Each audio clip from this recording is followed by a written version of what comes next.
नमस्कार। आज हम बात करने वाले हैं भारत के एक ऐसे चुनाव की जिस पर सबकी नजरें टिकी हुई हैं। पश्चिम बंगाल का चुनावी महासंग्राम। एक ऐसा रण जहां हर एक वोट, हर एक सीट का हिसाब किताब बहुत ही पेचीदा है। तो चलिए सीधे उस सबसे बड़े सवाल पर आते हैं जो सबके जहन में है। पश्चिम बंगाल में इस बार बाजी कौन मारने वाला है? और ये सवाल सिर्फ नतीजों का नहीं है, ये इस बात का है कि बंगाल की राजनीति आगे किस दिशा में जाएगी। तो चलिए इस पूरे समीकरण को थोड़ा और गहराई से समझते हैं। देखिए, इस चुनावी दंगल के मैदान में दो ही मुख्य खिलाड़ी हैं। एक तरफ है मौजूदा मुख्यमंत्री ममता बनर्जी, जिन्हें सब दीदी कहकर बुलाते हैं, और दूसरी तरफ है बीजेपी, जो उन्हें जबरदस्त टक्कर दे रही है। अब देखिए, ममता बनर्जी की पार्टी टीएमसी का बंगाल में दबदबा कोई नया नहीं है। वो 2011 से सत्ता में है। उन्होंने उस वक्त के लेफ्ट के मजबूत किले को गिरा दिया था और तब से लेकर अब तक उनकी पकड़ काफी मजबूत मानी जाती रही है। लेकिन यही कहानी में एक बहुत बड़ा ट्विस्ट आता है, और वो है बीजेपी का जबरदस्त उछाल। आप सोचकर देखिए, जो पार्टी 2016 में सिर्फ 3 सीटों पर थी, वो 2021 तक आते आते 77 सीटों पर पहुंच गई। ये जो छलांग है ना, ये दिखाती है कि बंगाल की सियासत कितनी तेजी से बदल रही है। और बीजेपी इस चुनाव को लेकर कितनी सीरियस है, इसका अंदाजा गृह मंत्री अमित शाह के इस एक बयान से लग जाता है। ये सिर्फ कोई नारा नहीं है, ये उनकी पूरी की पूरी स्ट्रैटेजी को दिखाता है कि वो बंगाल में अपनी पूरी ताकत लगा रहे हैं। तो भाई, ऐसे माहौल में जब टक्कर इतनी कड़ी हो तो भविष्यवाणी करना तो बहुत मुश्किल है ना? लेकिन हाल ही में एक ओपिनियन पोल आया है जो हमें कुछ इशारे दे रहा है। तो चलिए देखते हैं कि ये नंबर्स आखिर कह रहे हैं।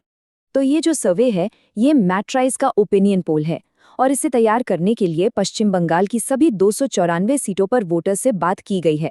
हाँ, इसमें ±3% के एरर की गुंजाइश हमेशा रहती है, जैसा कि ज्यादातर सर्वे में होता है।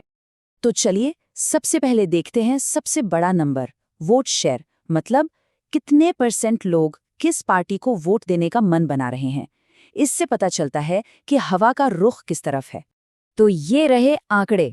इस पोल के हिसाब से टीएमसी को लगभग 43% वोट मिल सकते हैं, और बीजेपी भी ठीक पीछे 41% पर है। बाकी के 16% वोट दूसरों के खाते में जा रहे हैं। मतलब मुकाबला एकदम कांटे का है, आप देख ही सकते हैं। सिर्फ 2%, बस इतना सा फासला है दोनों बड़ी पार्टियों के बीच। ये इतना कम मार्जिन है कि चुनाव का नतीजा आखिरी वक्त में किधर भी पलट सकता है। लेकिन रुकिए, कहानी यहाँ खत्म नहीं होती। असल में चुनाव सिर्फ वोट पसंद से नहीं जीते जाते। असली खेल तो सीटों का है, और यहाँ पर मामला थोड़ा और दिलचस्प हो जाता है। इस बात को समझना बहुत जरूरी है। देखिए, वोट शेयर तो ये बताता है कि कौन सी पार्टी ओवरऑल ज्यादा पॉपुलर है, लेकिन ज्यादा वोट मिलने का ये मतलब बिल्कुल नहीं है कि सीटें भी ज्यादा मिलेंगी। सरकार वो बनाता है जो अलग अलग सीटों पर जीतता है। अगर आपको ये थोड़ा कंफ्यूजिंग लग रहा है तो 2018 का मध्य प्रदेश चुनाव याद कीजिए। वहां क्या हुआ था? बीजेपी को कांग्रेस से 47,000 से ज्यादा वोट मिले थे, लेकिन सीटें कांग्रेस को ज्यादा मिली, और सरकार भी कांग्रेस ने ही बनाई। ये एक परफेक्ट एग्जाम्पल है कि कैसे वोट शेयर और सीटों की गिनती दो अलग अलग कहानियां बता सकती हैं। तो फिर हम घूम फिरकर वापस बांग्ला के उसी सबसे बड़े सवाल पर आ जाते हैं।